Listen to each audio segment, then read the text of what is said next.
Hey everyone, it's Julie, and today I'll be making delicious meatballs. They're super yummy, so let's get started. So the first thing I did was chop a small onion. I drizzled some oil into my pan, threw them in there.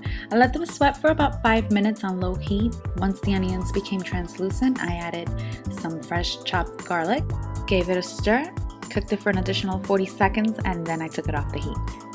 I have 2 slices of white bread. I'm just going to tear them up. You can use a food processor if you'd like. I didn't.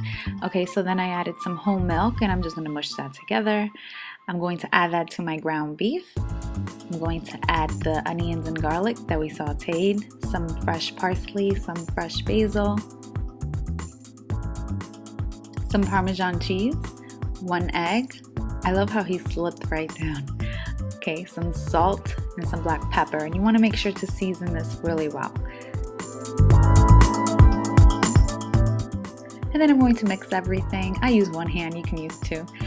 And just make sure not to overmix, but you do want to make sure you incorporate everything together. You can make these as small or as big as you'd like. I'm going to make them pretty big, but that's just me. Now, I got this idea from my favorite Italian restaurant, but they use Kobe meat. I didn't use it, but if you can find it, you're more than welcome to use it. And to be honest, you really don't need the Kobe. You can use whatever ground beef you like. As long as you season them well and make them with lots of love, they'll turn out delicious, I promise. So I'm going to cook these for about 15 minutes on medium heat, and I'm doing that just so they don't stick and that they hold their shape. And I'm just doing this so it gets a nice color on the outside. These are going to finish cooking in the marinara sauce. I'm going to place all of my meatballs into my marinara sauce, and I'm going to cook this for about 1 hour.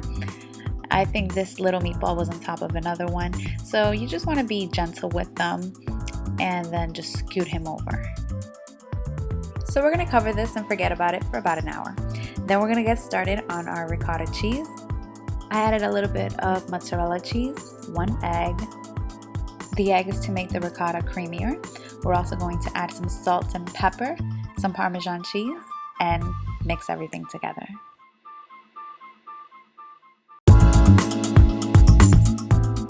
The meatballs are ready. I placed them into the iron skillet because we're going to put these into the oven.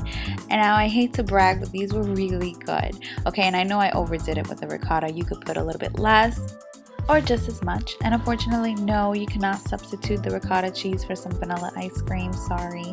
I added a little parsley on top, placed these in a preheated oven for about 12 minutes, and I served these with some extra marinara sauce. And of course, you can serve these over spaghetti, yum. I hope you guys really do give these a try because they were so good. And that's it. By the way, if you guys do try these, it'd be awesome if you let me know how they turned out.